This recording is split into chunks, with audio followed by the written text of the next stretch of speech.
Polres Muaro Jambi gelar rekonstruksi dugaan pembunuhan terhadap Muhammad Ragil Al-Farisi, tahanan yang diduga tewas oleh 2 oknum polisi di Polsek Kumpeh Ilir. Dalam rekonstruksi ini, kedua tersangka memperagakan sebanyak 63 reka adegan. Reka ulang kasus penganiayaan yang berujung kematian terhadap tahanan Polsek Kumpeh Ilir Muhammad Ragil Al-Farisi 20 tahun yang diduga dilakukan 2 oknum anggota Polsek Kumpeh Ilir dilaksanakan di Mapolsek Sungai Gelam, Resort Muaro Jambi pada Senin 7 Oktober 2024. Kedua tersangka Bribka Yuyun Sanjaya dan Brigpol Faskal Wildanu dihadirkan langsung dalam rekonstruksi ini. Mereka memperagakan sebanyak 63 adegan mulai dari sebelum hingga pasca terjadinya pembunuhan. Dengan tangan diborgol, kedua tersangka tampak memperagakan perannya masing-masing. Mereka dikawal ketat anggota Propam dan penyidik Satreskrim Polres Muaro Jambi. Proses rekonstruksi ini dimulai dengan penangkapan seorang saksi yang semula dituduh sebagai pelaku pencurian bernama Yadi di sebuah konter HP. Selanjutnya, Yadi dibawa kedua tersangka ke Polsek Kumpeh Ilir menggunakan sepeda motor untuk diinterogasi di ruang penjagaan. Saat itu, tersangka Faskal mencocokkan foto Yati dengan foto laki-laki terduga pelaku pencurian laptop SD yang mereka cari, yakni Muhammad Ragil Al-Farisi. Tapi ternyata, kedua tersangka menyadari kalau mereka salah tangkap dan Yati bukanlah orang yang mereka cari. Pasca penangkapan, orang tua Yati pun datangi Polsek Kumpeh Ilir. Saat itulah, kedua tersangka meminta maaf karena telah salah tangkap.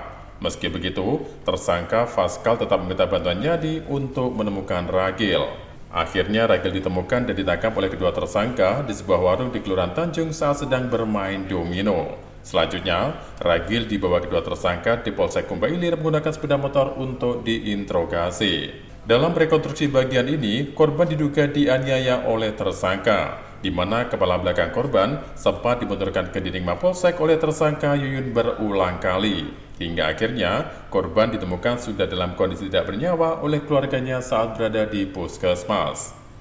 Rekonstruksi ini melibatkan sebanyak 10 orang saksi yang terdiri dari warga sipil dan anggota kepolisian di Polsek Kumpeh Ilir, termasuk juga disaksikan oleh Jaksa Penuntut Umum Kejaksaan Negeri Muaro Jambi. Kasat Reskrim Polres Muaro Jambi AKP Jimmy Fernando mengatakan, selain alasan keamanan, proses rekonstruksi kasus pembunuhan Ragil ini dilakukan di Polsek Sungai Gelam karena lokasinya memiliki kesamaan dengan Polsek Kumpeh Ilir. Kami dari penyidik bersama penuntut telah melaksanakan rekonstruksi ulang dengan TKP yang memiliki kesamaan bentuk dengan TKP sesungguhnya. Jadi kan rekonstruksi itu kita berdasarkan fakta-fakta yang dimuat oleh keterangan saksi ataupun tersangka pada saat pemeriksaan. Itulah kita lakukan rekonstruksi. Kita cocokkan lagi kebenaran masing-masing pihak. Sementara itu, Kasih Bidum Kejari Muaro Jambi Oktarini Prihanti mengatakan kalau rekonstruksi kasus kematian Muhammad Ragil berjalan dengan lancar. Ia menyatakan pihaknya telah menerima surat pemberitahuan dimulainya penyidikan atau SPDP dari penyidik Satreskrim Polres Muaro Jambi terkait kasus ini. Sudah berjalan dengan lancar. Jadi saya berdiri di sini atas dasar koordinasi. Pak Kasat sudah melayangkan surat SPDP yang awalnya belum ada identitas, tapi setelah kita lakukan koordinasi dan sudah ditetapkan tersangka dan sekarang ditahan di Polda Jambi. Pelakunya ada seorang polisi, apa yang sudah dilakukan oleh pelaku, dan di sini saya hanya tetap pada pendirian apa yang sudah terjadi tadi, dan kami akan mencari perkembangan baru untuk kedepannya supaya bekas tersebut ada titik terang dan masih mau mencari bukti lain petunjuk, yaitu mungkin bisa menambahkan saksi pidana ataupun saksi ahli yang bisa menerangkan akibat dari perbuatan kedua pelaku tersebut. Berapa adegan? Kalau adegan yang sudah ada tadi, 63.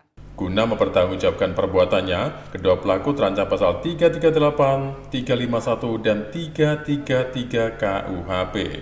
Sebagaimana diketahui, korban yang semula diduga sebagai pelaku pencurian belum dapat dibuktikan, lantaran laporan atau pengaduan terkait masalah itu tidak ada.